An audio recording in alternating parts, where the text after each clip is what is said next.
Hello everyone.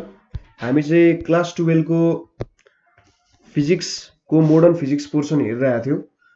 त्यसमा चाहिँ अब हामीले रेक्टिफिकेसन र रेक्टिफायर भनेको के हो त्यो कुराहरू हेर्न गइरहेछौँ। So let's start. रेक्टिफिकेसन भनेको चाहिँ के हो भन्दा एसीलाई डीसीमा लानु भनेको चाहिँ के हो त रेक्टिफिकेसन भन्छ। र जुन डिभाइसले चाहिँ रेक्टिफिकेसन गर्छ नि एसीलाई डीसीमा लान्छ त्यसलाई रेक्टिफायर भन्छ। सुरुमा अब एसी करेन्ट भनेको कस्तो हुन्छ त्यो बुझ्नुपर्ने हुन्छ। एसी करेन्ट भनेको चाहिँ यस्तो खालको करेन्ट हो जसमा चाहिँ म्याग्निट्युड एन्ड डिरेक्सन के हुन्छ त भेरी भएको भए गर्छ। ठिक छ, म्याग्निट्युड र डिरेक्सन दुइटै भेरी हुन्छ।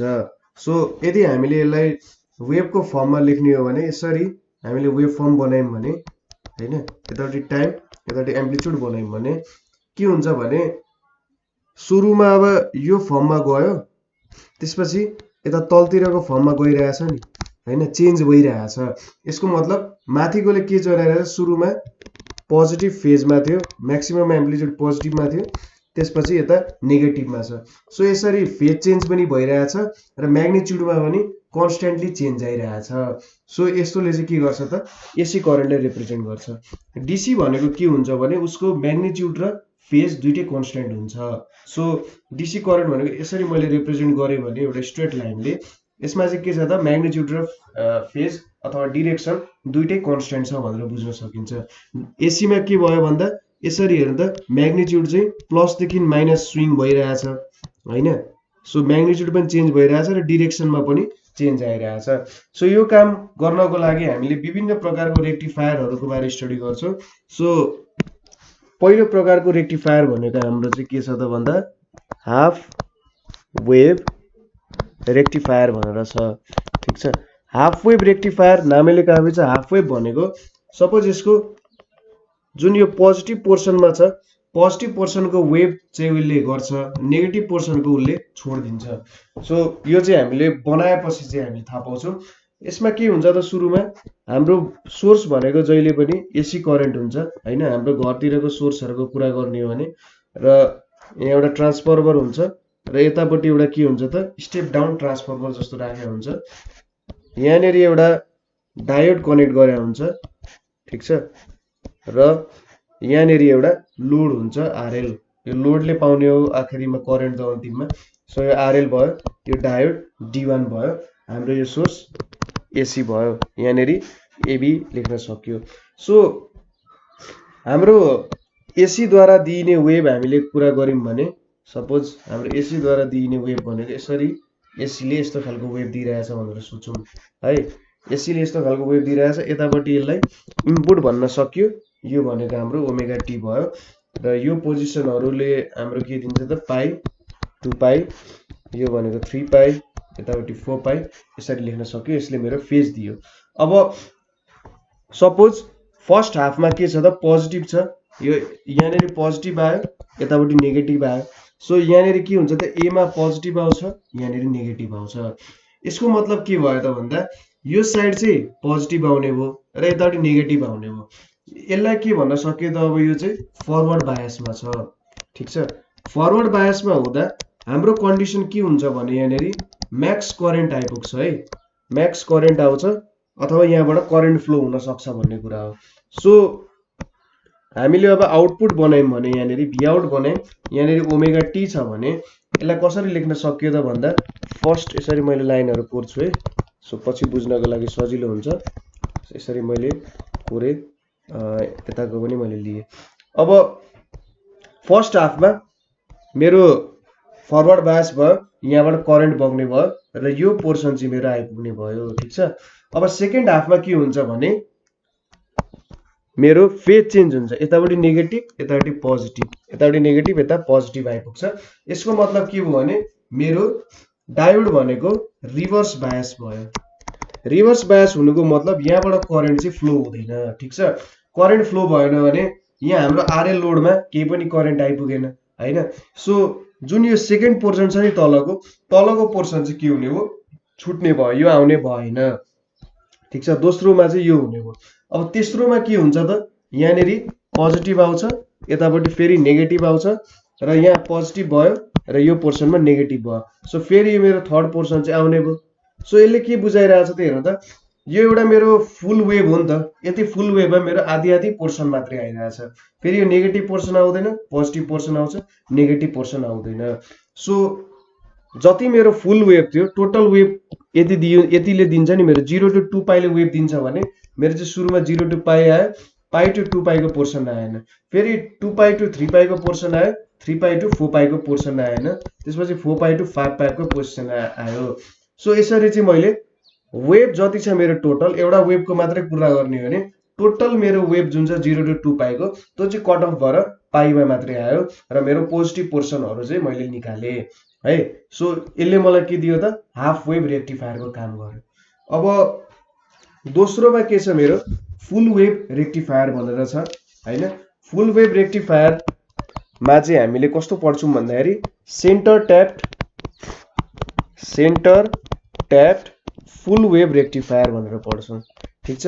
फुल वेभ रेक्टिफायर भनेपछि के भयो त, मेरो वेभको फुल पोर्सन नै यहाँनिर आइपुग्छ भनेर चाहिँ मैले भन्न सक्छु। अब कसरी आउँछ होला त्यो कुराहरू, सपोज यो भनेको मेरो एसी भयो, यहाँ मैले यसरी एउटा ट्रान्सफर्मरसँग जोडेको छु, यहाँनिर आइपुग्यो। सो यो ट्रान्सफर्मर भयो मेरो, र यहाँनिर मैले दुईटा डायोड राख्छु, ठिक छ। सो यहाँनिर यसरी दुईटा डायोड मैले राखेँ र यो जुन मेरो ट्रान्सफर्मर छ यसको बिचमा चाहिँ म एउटा लोड राख्छु है, लोड राख्छु आरएल, र यसमा चाहिँ के छ त, V0 भनेर छ।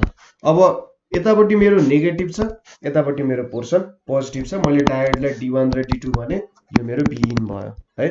अब यसलाई मैले बनाउने हो भने सपोज यहाँबाट आउने Vin, यहाँनिर ओमेगा टी लेखेँ भने मेरो वेभ भनेको यो मेरो वेभ हुने भयो है।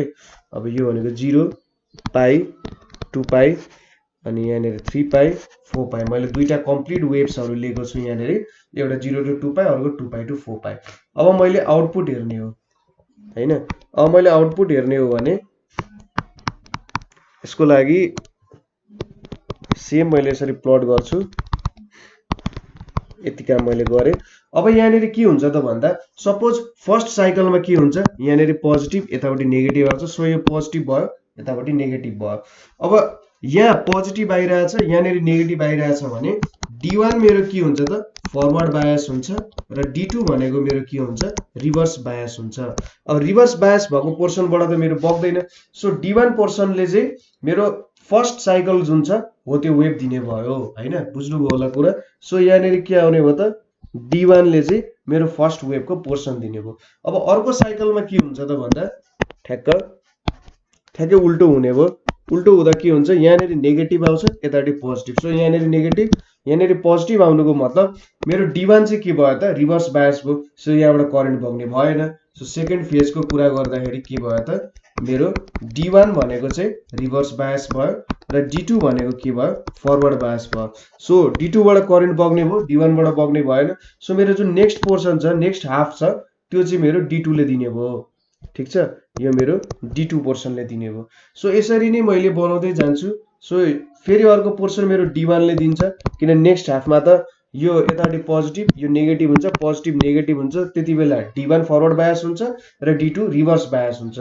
फेरि अर्कोचोटि हेर्दा मेरो D2 पोर्सन चाहिँ यसरी दिन्छ। सो मेरो फुल वेभ नै के भयो त, टोटल वेभ नै के भइरहेछ, यहाँनिर मैले रेक्टिफाई गरिरहेको छु, अथवा मैले यसलाई यसको डिरेक्सन सेम भइरहेछ। अब हामी फिल्टर सर्किट पढिसकेपछि चाहिँ यसको बारे मजाले बुझ्छौँ, यहाँनिर कसरी यो काम भइरहेछ भनेर। तर अहिलेको लागि के बुझ्नु भने यहाँनिर त हेर्नु त म्याग्निट्युड पनि चेन्ज भइरहेछ, डीसीमा त कन्भर्ट भयो तर म्याग्निट्युड चेन्ज भइरहेछ है। अब यो म्याग्निट्युडलाई कन्स्ट्यान्ट कसरी बनाउन सकिन्छ भनेर चाहिँ फिल्टर सर्किटमा हेर्छौँ। तर यहाँ एउटा के बुझियो त, फर्स्ट हाफ जुन छ, फर्स्ट हाफमा के छ, पोजिटिभ र नेगेटिभ आउँछ। सो यहाँ पनि पोजिटिभ र नेगेटिभ आउने भयो यसरी, यो ए र बीमा। अनि मेरो D1 फरवर्ड बायस भयो। सो पहिलो वेभ मेरो रेक्टिफाई गर्ने भनेको D1 ले रेक्टिफाई गर्छ। त्यसै गरी दोस्रोमा नेगेटिभ पोजिटिभ आउँछ, नेगेटिभ पोजिटिभ आउँदा D1 रिभर्स बायस भयो, यहाँबाट करेन्ट बग्ने भएन, D2 बाट मात्रै बग्ने भयो र यहाँबाट चाहिँ सर्किट कम्प्लिट हुन्छ क्या यसरी। यहाँ आरएल मा करेन्ट बग्नु भनेको त सर्किट कम्प्लिट हुनु पर्यो हैन। सो मैले चाहिँ फुल वेभलाई नै के गरेँ त, रेक्टिफाई गरेँ अथवा डीसी मा कन्भर्ट गरेँ। सो यसरी चाहिँ सेन्टर ट्याप्ड फुल वेभ रेक्टिफायरले चाहिँ काम गर्छ, ठिक छ, बुझ्नुभयो होला। अब अर्को चाहिँ हाम्रो ब्रिज रेक्टिफायर भनेर छ। ब्रिज रेक्टिफायरले पनि हाम्रो फुल वेभ रेक्टिफायरको जस्तै काम गर्छ। यसमा चाहिँ के हुन्छ त, डायोडलाई एउटा सर्कुलर पोर्सन जसरी के हुन्छ त राखेको हुन्छ, ठीक छ। सो ब्रिज रेक्टिफायरको फिगर बनाऊ। सो यतापट्टि मलाई एसी चाहिन्छ, यहाँनिर मैले ट्रान्सफर्मर राखेँ र यतापट्टि पनि रिसिभिङ पोर्सन त चाहियो मलाई। यहाँबाट यताबाट करेन्ट बगिरहेछ र अब यहाँनिर मैले डायोड राख्छु। डायोड कसरी राखिन्छ त, यहाँबाट सुरुमा यसरी राखियो र यो पोर्सनहरू तपाईँले हेर्नु होला कसरी राखेको छ भनेर। सो यहाँबाट आयो र अन्तिममा के भयो त, यसरी चाहिँ मेरो राखियो है। सो यसलाई मैले D1 रेजिस्टर, D1 डायोड, यसलाई मैले D4, यसलाई D3 र यसलाई D2 भनेर नाम दिए। यो पोइन्टलाई अब पोइन्टलाई अर्को कलरले जोडौँ। यसलाई A, यसलाई B, यसलाई D, यसलाई C भनेर नाम दिए। अब यहाँनिरबाट आउने एउटा यहाँ लोड रेजिस्टर राखेको छु। यो पोर्सन चाहिँ अब C सँग कनेक्टेड भयो र यतापट्टि चाहिँ के भयो त, यो चाहिँ D सँग कनेक्टेड हुने भयो। यो RL भयो मेरो र RL मा के छ त, यो मेरो आउटपुट भयो है। यति चाहिँ मेरो के भयो त, ब्रिज रेक्टिफायर भयो। अब ब्रिज रेक्टिफायरमा पनि सपोज सुरुको मैले एसी वेभ कन्सिडर गर्ने हो भने मैले इनपुट कन्सिडर गर्ने हो भने Vin भयो, यतापट्टि ओमेगा टी भयो। मैले अगाडिको जस्तै दुईटा वेभ लिन्छु है, कुरा बुझिन्छ त्यसपछि। सो यो 0, यो पाई, यो 2 पाई, यो 3 पाई र यो 4 पाई हुने भयो। सो अब मैले आउटपुट हेर्नुपर्ने छ, ओमेगा टी, यहाँ V आउट भयो र यसरी मैले यहाँनिर ताने यसलाई, ताकि मैले ठ्याक्कै एक्ज्याक्टली नै प्लट गर्न सकौँ कस्तो कुरा हुन्छ भनेर। सो सुरुको हाफमा यो Vin हो है, यतापट्टि AB ठिक छ। सुरुमा पोजिटिभ र नेगेटिभ आइपुग्छ, यसको मतलब यहाँनिर पोजिटिभ, यहाँनिर नेगेटिभ हुन्छ। सो मैले के भन्न सक्छु त, C मा मेरो नेगेटिभ आउँछ किनभने यतापट्टि नेगेटिभ आउँछ र A मा पोजिटिभ आउँछ है। सो A मा पोजिटिभ आयो भने के हुन्छ त, अब यहाँ हेर्नु, यहाँ पोजिटिभ आयो भने यो पोर्सन मेरो पोजिटिभ भयो र यतापट्टि नेगेटिभ आइरहेछ हैन, भनेपछि मेरो D1 के हुने भयो, फरवर्ड बायस हुने भयो। अब A मा के छ त, A को नेगेटिभ पोर्सन, यो यतापट्टिको साइडले त नेगेटिभ बुझाउँछ। सो नेगेटिभमा मेरो पोजिटिभ र पोजिटिभमा मेरो नेगेटिभ आइरहेछ नि। सो D4 भनेको चाहिँ मेरो के भयो त, रिभर्स बायस भयो। त्यसै गरी मैले D2 कन्सिडर गर्ने हो भने के हुन्छ त भन्दा, हेर्नु त, D2 को पोजिटिभ पोर्सनमा नेगेटिभ आइरहेछ। सो D2 भनेको के हुन्छ, रिभर्स बायस भयो हैन। D2 को यो पोजिटिभ पोर्सन हो नि त, पोजिटिभ यतापट्टि त पोजिटिभ हुन्छ, यता नेगेटिभ हुन्छ। सो पोजिटिभमा के आइरहेछ, नेगेटिभ आइरहेछ, D2 रिभर्स बायस भयो। र D3 के हुन्छ, अब D3 को नेगेटिभमा नेगेटिभै गइरहेछ भनेपछि D3 भनेको फरवर्ड बायस हुन्छ भन्न सकिन्छ। सो फर्स्ट साइकलमा के हुने भयो त, मेरो D1 फरवर्ड बायस हुने भयो, D4 रिभर्स बायस, D2 भनेको रिभर्स बायस र D3 भनेको के भयो, फरवर्ड बायस हुने भयो। सो D1 र D3 ले चाहिँ कन्डक्ट गर्छ र मेरो RL ले आउटपुट आउँछ। सो फर्स्ट पोर्सनमा मेरो के हुने भयो त, यसरी यहाँनिर पोर्सन आउने भयो, कसले गर्दा, D1 र D3 ले गर्दा आउने भयो हैन, बुझ्नु भयो होला यो पोर्सन। सो अब त्यति भइसकेपछि अब अर्को पोर्सनको हेरौँ, अर्को फेजमा के हुन्छ होला। अर्को फेजमा के हुन्छ त भन्दा, यहाँनिर नेगेटिभ आउँछ, यतापट्टि पोजिटिभ आउँछ। सो यहाँनिर नेगेटिभ, यहाँनिर पोजिटिभ भयो भने C मा मेरो पोजिटिभ आयो, A मा मेरो नेगेटिभ आयो। सो ठ्याक्कै उल्टो कन्डिसन हुने भयो। अब नेगेटिभ आयो भने चाहिँ यो लाइनमा नेगेटिभ हुन्छ भने D1 भनेको मेरो रिभर्स बायस भयो र D2 भनेको D4 भनेको मेरो के हुने भयो त, D4 भनेको चाहिँ मेरो फरवर्ड बायस हुने भयो। त्यसै गरी C मा पोजिटिभ छ भनेपछि D2 भनेको मेरो के हुने भयो, फरवर्ड बायस हुने भयो र D3 के भयो त, D3 को नेगेटिभ पोर्सनमा पोजिटिभ आइरहेछ भनेपछि यो रिभर्स बायस हुने भयो। सो मेरो कन्डक्सन चाहिँ D4 र D2 ले गर्छ र यति कन्डक्ट गरेपछि RL ले के आउँछ त, आउटपुट आउँछ, ठीक छ। सो अर्को फेजमा के हुने भयो, मेरो आउटपुट त आउने भयो तर D2 र D4 को कारण। सो यसरी चाहिँ मेरो एउटा साइकल कम्प्लिट हुन्छ। सो फेरि अर्को साइकलमा के होला त, मेरो फेरि अर्को साइकल आउँछ यसरी नै, अर्को साइकल पनि आउँछ। सो अर्को साइकलमा यहाँनिर D1 र D3 ले दिने भयो र अर्कोमा D2 र D4 ले दिने भयो। सो यसरी चाहिँ मैले के गर्न सक्छु त ब्रिज रेक्टिफायर युज गरेर रेक्टिफिकेसनको प्रोसेस गर्न सक्छु। अब हामीले के भनेको थियौं DC भनेको चाहिँ कन्स्ट्यान्ट म्याग्निट्युड र कन्स्ट्यान्ट डिरेक्सन हुन्छ। यसको हामीले एउटै कन्स्ट्यान्ट डिरेक्सन त बनायौं। यो हाम्रो इनपुट जे छ यसको त +a र -a मा स्विङ गरिरहेको थियो, तर यहाँ भनेको सबैको के छ त पोजिटिभ एम्प्लिट्युडमा स्विङ गरिरहेछ। तर कन्स्ट्यान्ट म्याग्निट्युड त छैन त। हेर्नु त बढ्दै जान्छ, घट्छ, 0 हुन्छ, फेरि बढ्छ, फेरि घट्छ, 0 हुँदै ट्रान्स गइरहेछ। अब मैले यसलाई चाहिँ एउटा कन्स्ट्यान्ट आउटपुट बनाउनु पर्ने हुन्छ हैन। कन्स्ट्यान्ट आउटपुट बनाउनको लागि मैले फिल्टर सर्किटको युज गर्नुपर्ने हुन्छ। सो मैले के गरे त रेक्टिफायर युज गरेर मैले पल्सेटिङ एसी बाट, पल्सेटिङ एसी भनेको के हो त यसरी म्याग्निट्युड चेन्ज भइरहेको, म्याग्निट्युड र डाइरेक्सन चेन्ज भइरहेको एसी बाट मैले पल्सेटिङ डीसी बनाए। पल्सेटिङ डीसी भनेको कस्तो त मेरो डाइरेक्सन त एउटै आइपुग्यो हैन, एउटै डाइरेक्सनमा छ, तर के भयो त यहाँनेरि भ्यालु चाहिँ चेन्ज भइरहेछ। सो अब भ्यालु चेन्ज भइरहेछ भने चाहिँ मैले यसलाई के बनाउनु पर्यो, अब पल्सेटिङ डीसी बाट एउटा कन्स्ट्यान्ट डीसी बनाउनु पर्ने छ। कन्स्ट्यान्ट डीसी बनाउनको लागि मैले अब के युज गर्छु त फिल्टर सर्किट भन्ने कन्सेप्ट युज गर्छु। फिल्टर सर्किट एउटा कन्सेप्ट मात्रै हैन, जस यसलाई चाहिँ हामीले एप्लाई गरिरहेको हुन्छौं रियल लाइफमा। अब फिल्टर सर्किटमा चाहिँ के एजम्पसन हुन्छ भने मेरो जुन पल्सेटिङ डीसी आउँछ, पल्सेटिङ डीसी मा चाहिँ के हुन्छ भन्दाखेरि बोथ एसी कम्पोनेन्ट र डीसी कम्पोनेन्ट हुन्छ। ठीक छ, एसी कम्पोनेन्ट भनेको के हुन्छ त भन्दा मेरो म्याग्निट्युड चेन्ज भइरहेछ नि जुन, त्यो मेरो के भयो त एसी कम्पोनेन्ट भयो। डीसी कम्पोनेन्ट भनेको यही भित्र अब एउटा के छ त यसरी एउटा सिधा पनि आइरहेछ अथवा चेन्ज नभइकिन पनि आइरहेको छ भन्ने कुरा बुझ्नुपर्ने हुन्छ। सो अब फिल्टर सर्किटले चाहिँ के गर्छ, यो एसी कम्पोनेन्टलाई रिमुभ गरिदिन्छ र डीसी कम्पोनेन्ट मात्र के गरिदिन्छ त राख्छ। सो फिल्टर सर्किटको काम के भयो त भन्दा steady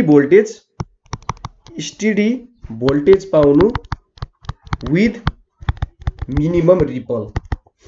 steady voltage with minimum ripple भनेको के हो त भन्दा हामीले चाहिँ अब चेन्ज नभएको भोल्टेज हैन, मेरो आउटपुट खासमा यसरी आउनु पर्ने हो, तर आउन सक्ला यसरी आउन सक्ला, यसरी अलिअलि चेन्ज हुन सक्ला, यस्तो खालको ल्याउनु पर्यो, तर लगभग के आउनु पर्यो त कन्स्ट्यान्ट आउनु पर्यो। ठीक छ, अब यो चाहिँ कसरी कनेक्ट गरिन्छ त भन्दाखेरि सपोज मैले के गरे त यहाँ सपोज ब्रिज रेक्टिफायरको कुरा गरे। ब्रिज रेक्टिफायरले मलाई के दियो त, यसले मलाई पल्सेटिङ डीसी दियो। पल्सेटिङ डीसी दिइसकेपछि अब त्यो पल्सेटिङ डीसी लाई चाहिँ मैले एउटा केमा कन्भर्ट गर्नु पर्यो त स्टेडी भोल्टेज विथ मिनिमम रिपलमा कन्सिडर गर्नु पर्यो। सो रेक्टिफायर युज गरिसकेपछि मेरो फिल्टर सर्किट चाहिँ त्यहाँनेरि जोडिन जान्छ। सो अब फिल्टर सर्किट कस्तो हुन्छ होला त भन्दा सुरुमा हेर्नु है, सुरुमा मेरो एसी वेभ भयो, यो मेरो एसी वेभ भयो। एसी लाई जब म रेक्टिफायरमा हाल्छु हैन, रेक्टिफायरमा हालेपछि उसले के दिन्छ त मलाई पल्सेटिङ डीसी दिन्छ। ठीक छ, यसरी मलाई पल्सेटिङ डीसी दिनुभयो, एउटै म्याग्निट्युड तर पल्सेटिङ। जब म यो कुरालाई फिल्टर सर्किटमा हाल्छु, फिल्टर सर्किटले चाहिँ मलाई के दिन्छ त कन्स्ट्यान्ट डीसी दिन्छ। ठीक छ, फिल्टर सर्किटले यसरी दिन्छ। सो रेक्टिफायर युज हुन्छ सुरुमा, त्यसपछि रेक्टिफायर पछि चाहिँ फिल्टर युज हुन जान्छ। सो अब फिल्टरले कसरी काम गर्छ होला त भन्ने कुराहरू हामी अब हेर्न गइरहेछौँ। सुरुमा फिल्टरमा के इलिमेन्ट्स युज हुन्छ त्यो कुरा हेरौँ। यसमा चाहिँ प्यासिभ इलिमेन्ट्सहरू युज हुन्छ। प्यासिभ इलिमेन्ट्सहरू भनेको के हो त इन्डक्टर, क्यापासिटर, त्यसै गरी रेजिस्टर र त्यसको कम्बिनेसनहरू युज हुन्छ। ठीक छ, यसरी चाहिँ यो इलेक्ट्रिकल कम्पोनेन्ट्सहरू जोडेर मैले चाहिँ फिल्टर सर्किट बनाउन सक्छु। सो यसको लागि अब कसरी फिल्टरले काम गर्छ होला र यो प्यासिभ इलिमेन्ट्सहरूले चाहिँ कसरी पल्सेटिङ डीसी लाई चाहिँ एउटा स्टेडी डीसी मा कन्भर्ट गर्छ होला त्यो कुराहरू हेरौँ। सो प्यासिभ इलिमेन्ट्सहरू भनेको चाहिँ के हो भन्दा यो इलिमेन्ट्सहरूले चाहिँ पावर जेनेरेट गर्दैन हैन, यो इलिमेन्ट्सहरूले पावर चाहिँ केही पनि जेनेरेट गर्दैन। ठीक छ, जस्तै ट्रान्जिस्टरहरूले पावर जेनेरेट गर्न सक्छ अथवा एम्प्लिफाई गर्न सक्छ सिग्नलहरूलाई, तर इन्डक्टर, क्यापासिटर, रेजिस्टरहरूले चाहिँ सिग्नलहरूलाई ठुलो पार्ने सानो पार्ने काम चाहिँ गर्न सक्दैनन्। तर यिनीहरूले के गर्न सक्छन् त भन्दा पावरलाई चाहिँ स्टोर एन्ड रिलिज त्यसै गरी डिक्रिज अर इन्क्रिज गराउन सक्छन्। ठीक छ, यो काम भनेको चाहिँ प्यासिभ एलिमेन्ट्सहरूले गर्ने हो, डिक्रिज अर इन्क्रिज। सो हामीले यहाँबाट के बुझ्यौँ त भन्दाखेरि प्यासिभ एलिमेन्ट्सहरूले के गर्न सक्छ भन्दाखेरि store release decrease or increase गर्न सक्छ पावरलाई, तर जेनेरेट गर्न सक्दैन अथवा पावरलाई चाहिँ हाई अथवा लो बनाउन सक्दैन।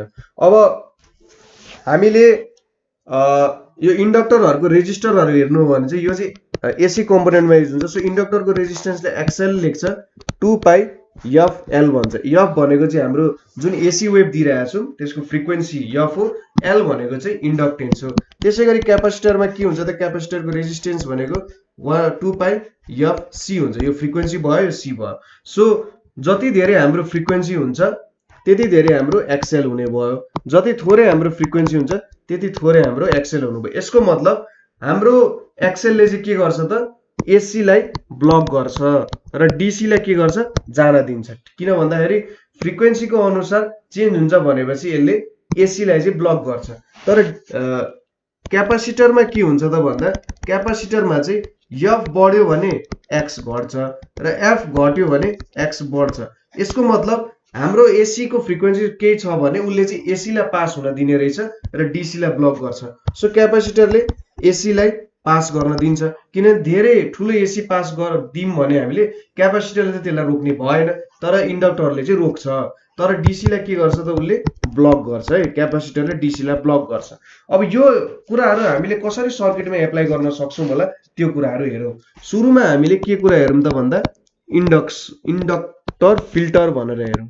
ठीक छ, इन्डक्टर फिल्टर। इन्डक्टर फिल्टरको सर्किट चाहिँ कसरी बनाउँछ त भन्दा सपोज यहाँनिर हाम्रो इन्डक्टर राखिन्छ यसरी। ठीक छ, इन्डक्टर राखियो, यतापट्टि के छ हाम्रो आउटपुट छ हैन। यहाँनिर चाहिँ हाम्रो के आउँछ त रेक्टिफाइड आउटपुट। रेक्टिफाइड आउटपुट भनेको हाम्रो रेक्टिफायरबाट आएको आउटपुट यहाँनिर आइपुग्छ। अब जब हामी यसलाई आउटपुट यहाँबाट आउँछ, यहाँबाट बग्न थाल्छ नि करेन्ट, यसले के गर्छ त हामीले भनेको थियौँ यसले एसीलाई ब्लक गर्छ, एसीलाई ब्लक गर्छ र डीसीलाई पास हुन दिन्छ। सो यसको मतलब हाम्रो पल्सेटिङ डीसीमा के हुन्थ्यो त कम्पोनेन्ट, एसी कम्पोनेन्ट र स्टेडी डीसी कम्पोनेन्ट हुन्थ्यो नि। यसले एसीलाई ब्लक गरेपछि त हाम्रो अब स्टेडी डीसी कम्पोनेन्ट मात्रै आउने भयो नि त। एसी पोर्सनलाई ब्लक गरिसकेपछि त हाम्रो पल्सेटिङ डीसी जुन थियो, पल्सेटिङ डीसीमा के हुन्थ्यो एसी कम्पोनेन्ट हुन्थ्यो एउटा र डीसी हुन्थ्यो। डीसी कम्पोनेन्ट हाम्रो त्यति बेला चाहिँ यसरी स्टेडी फ्लो हुने डीसी कम्पोनेन्ट हुन्थ्यो। अब इन्डक्टरले चाहिँ एसीलाई के गर्छ ब्लक गर्छ, किनभने एसी को लागि यसको एकदमै धेरै हाई रेजिस्टेन्स हुन्छ। सो त्यो कारण के हुन्छ त इन्डक्टर फिल्टरमा एसी ब्लक हुन्छ र डीसी चाहिँ के हुन्छ यो आरएल मा पास हुन्छ। सो यति बेला आरएल मा चाहिँ के आउँछ त स्टेडी हाम्रो डीसी फ्लो हुन्छ। ठीक छ, अब त्यसै गरी क्यापेसिटर फिल्टरमा के हुन्छ त हेरौँ है। क्यापेसिटर फिल्टरमा यहाँनिर हामीले इन्डक्टरलाई सिरिजमा राखेका छौँ। अब इन्डक्टरमा के गर्छौँ, क्यापेसिटरमा के गर्छौँ भने हामी यसरी क्यापेसिटरलाई चाहिँ प्यारललमा राख्छौँ। यहाँनिर हाम्रो लोड रेजिस्टेन्स छ र यहाँनिर हाम्रो रेक्टिफाइड आउटपुट आइरहेछ है। यो क्यापेसिटर, यो हाम्रो लोड रेजिस्टेन्स भयो। अब रेक्टिफाइड आउटपुट जब आउँछ के हुन्छ भने सपोज यहाँ आइरहेछ भने अब क्यापेसिटरले त के गर्छ एसीलाई पास हुन दिन्छ र डीसीलाई के गर्छ ब्लक गर्छ नि। सो यताबाट पास हुने कम्पोनेन्ट जुन यहाँ पास भइरहेछ, सो योबाट पास हुने कम्पोनेन्ट के हुन्छ त एसी हुन्छ र एसीलाई यहाँनिर हामीले ग्राउन्ड गर्न सक्छौँ। ठीक छ, एसी चाहिँ के भयो त ग्राउन्ड भयो र डीसी त यहाँ आउन सक्दैन। सो डीसी यताबाट पास हुन्छ। बुझ्नुभयो होला के हुन्छ त प्यारललमा राखेपछि यो पोर्सनबाट हाम्रो एसी कम्पोनेन्ट पास हुन्छ तर डीसी आउन सक्दैन यो ठाउँबाट र एसी चाहिँ यता पास हुन डीसी चाहिँ यता पास हुन थाल्छ र हाम्रो आरएल लोडमा पुग्छ। ठीक छ, सो क्यापेसिटर फिल्टरले चाहिँ यसरी काम गर्छ। अब यो दुईटाको बारे हामीले हेर्यौँ। सपोज यो दुईटालाई हामीले युज गर्यौँ भने त अझै राम्रो फिल्टर आउला, किनभने 100% फिल्टरिङ गर्छ भन्ने त छैन नि। सो एलसी फिल्टर भनेको चाहिँ के हो त हामीले इन्डक्टरलाई सिरिजमा र क्यापेसिटरलाई प्यारललमा जोड्छौँ। ठीक छ, र यहाँनिर लोड छ र यतापट्टि हाम्रो रेक्टिफाइड आउटपुट छ। सो सुरुमा के भयो त यहाँबाट डीसी कम्पोनेन्ट आइरहेछ, एसी र पल्सेटिङ डीसी आइरहेछ। ठीक छ। पल्सेटिङ डीसी आइरहेछ, पल्सेटिङ डीसीमा त AC plus steady DC component है, यो एसडीसी भनेको स्टेडी डीसी कम्पोनेन्ट। अब यहाँबाट के हुन्छ त भन्दा पास हुँदाखेरि यसले एसी कम्पोनेन्ट ब्लक गर्ने काम गर्छ हैन। सपोज यसले 99% एसी कम्पोनेन्ट ब्लक गर्यो भने डीसी लाई त यसले जस्ताको त्यस्तै जान दिन्छ। So 1% AC component plus DC component pass भइरहेछ। अब जब यो यहाँ आइपुग्छ क्यापासिटरले त के गर्छ त डीसी कम्पोनेन्टलाई पास हुन दिन्छ, एसी कम्पोनेन्ट त एसी कम्पोनेन्टलाई पास हुन दिन्छ तर डीसी कम्पोनेन्ट ब्लक गर्छ। त्यो भयो भने के हुन्छ त यो क्यापासिटरबाट एसी कम्पोनेन्ट पास हुन्छ र यसलाई चाहिँ ग्राउन्डिङ गर्न सक्यो। सो 1% रको एसी हुन्छ यो क्यापासिटरबाट पास भयो र रह्यो के हाम्रो स्टेडी डीसी कम्पोनेन्ट मात्रै पास भयो जुन चाहिँ हाम्रो आरएल लोडले पाइरहेको हुन्छ। यो हाम्रो एलसी फिल्टर हो। त्यसैगरी अर्को भनेको पाई फिल्टर भनेर हुन्छ। अब हामीले फिल्टर बनाउने चाहिँ त्यही कम्पोनेन्टहरूलाई जोड्दै जोड्दै जोड्दै अझै राम्रो फिल्टर बनाउन सक्छौं भन्ने कुरा हो। अब के गर्छ त यहाँ भन्दा सेम कन्सेप्ट हो। सुरुमा एउटा क्यापेसिटर राख्छ, त्यसपछि इन्डक्टर राख्छ, फेरि यहाँनेरि के राख्छ क्यापेसिटर राख्छ र यहाँनेरि के छ त लोड छ है। यहाँनेरि यतापट्टि हाम्रो के छ पल्सेटिङ आउटपुट छ, सरी रेक्टिफाइड आउटपुट छ। सो सुरुमा के हुने भयो त यहाँबाट हाम्रो एसी आउने भयो, एसी यतापट्टि आउने भयो र एसी प्लस डीसी अब सबै यसले लिन्छ भन्ने छैन। So some portion of AC यसले लिने भयो, ग्राउन्डिङ हुने भयो। यहाँनेरि के आयो स्टेडी डीसी र एसी आइरहेछ, यसले पनि केही पोर्सन अफ एसी ब्लक गर्छ, डीसी लाई पास हुन दिन्छ। फेरि के हुने हो यताबाट एसी आउन पाउँछ, क्यापेसिटर त एसी लाई आउन दिन्छ, डीसी लाई ब्लक गर्छ। सो यतापट्टि हाम्रो डीसी स्टेडी डीसी कम्पोनेन्ट आउने भयो र एसी लाई ब्लक गर्ने भयो, सरी ब्लक गर्ने पास भएर यसलाई चाहिँ ग्राउन्डिङ गर्न सक्यो। सो यहाँबाट के देखिन्छ भन्दा पाई फिल्टरले चाहिँ हाम्रो अझै राम्रो काम गर्ने रहेछ। हामीले जति जति यस्तो कम्पोनेन्ट राख्छौं, सपोज यसको अगाडि नै हामीले अब सपोज दुईटा पाई फिल्टर राख्यौं भने त अझै राम्रो हुन्छ नि। यसरी हामीले सपोज यो एउटा पाई फिल्टर राख्यौं हामीले हैन, फेरि त्यसपछि अर्को पाई फिल्टर राख्यौं अरे, सो यसरी फेरि अर्को पाई फिल्टर राख्यौं भने त यो त झन् राम्रो हुने भयो। सो हामीले चाहिँ फिल्टर सर्किटलाई यसरी जोड्दै जोड्दै झन् राम्रो बनाउन सक्छौं नि हैन। सो यसरी चाहिँ हामीले जोडेर पाई फिल्टरहरू बनाउन सक्छौं। सो अब मैले एज अ होल यो प्रोसेसलाई बुझाउनु पर्यो भने सुरुमा मैले रेक्टिफिकेसन गर्नु पर्यो। मैले ब्रिज वेभ रेक्टिफायर युज गरेँ। सुरुमा मेरो के छ यहाँनेरि पल्सेटिङ एसी छ है, पल्सेटिङ एसी छ, यो मेरो भिइन भयो, इनपुट भयो, ट्रान्सफर्मर छ यहाँनेरि। अब यसलाई चाहिँ मैले केसँग कनेक्ट गर्छु भन्दा ब्रिज वेभ रेक्टिफायरसँग कनेक्ट गर्छु। ब्रिज वेभ रेक्टिफायरसँग कनेक्ट गर्दा यो मेरो D1 भयो हैन, यतापट्टि D4 हुन्छ, यतापट्टि अब D3 हुन्छ र यहाँनेरि मेरो के हुन्छ त D2 हुन्छ। ठीक छ, D1 D4 यो भनेको D2 D3 हुन्छ है।